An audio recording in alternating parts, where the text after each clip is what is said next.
పిల్లలకి ఫోన్ ఇచ్చేటప్పుడు వాళ్ళు ఫోన్‌లో ఏం చేస్తున్నారు, ఏం చూస్తున్నారు అనేది పేరెంట్స్ అందరూ కూడా కొంచెం గమనిస్తూ ఉండండి. ఎందుకంటే రీసెంట్‌గా కొన్ని ఇన్సిడెంట్స్ జరిగాయి. 11 ఏళ్ల అబ్బాయి ఫోన్‌లో పోర్నోగ్రఫీ వీడియోస్ చూసి తన సొంత చెల్లినే ఏదో చేయాలని ప్రయత్నించి తాను సహకరించలేదని చెప్పి చెల్లిని చంపేశాడు. అలానే 8 ఏళ్ల నుండి 11 ఏళ్ల వయసున్న కొంతమంది పిల్లలు వాళ్ళు పోర్నోగ్రఫీ వీడియోస్ చూస్తూ వాళ్ళతో పాటు కలిసి చూడలేదని ఒక ఆమె మీద దాడి చేశారంట. ఇలాగా వైలెంట్ థాట్స్ అనేవి పిల్లల్లో వచ్చేస్తున్నాయి. కాబట్టి పిల్లలు ఏం చేస్తున్నారు, ఏం చూస్తున్నారు అనేది కొంచెం గమనిస్తూ ఉండండి.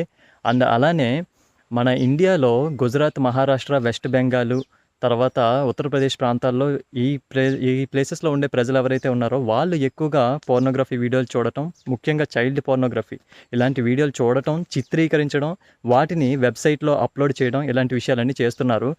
ప్రపంచంలో చూస్తే థాయిలాండ్ అండ్ ఇండియా మొదటి 2 స్థానాల్లో ఉన్నాయంట పోర్నోగ్రఫీ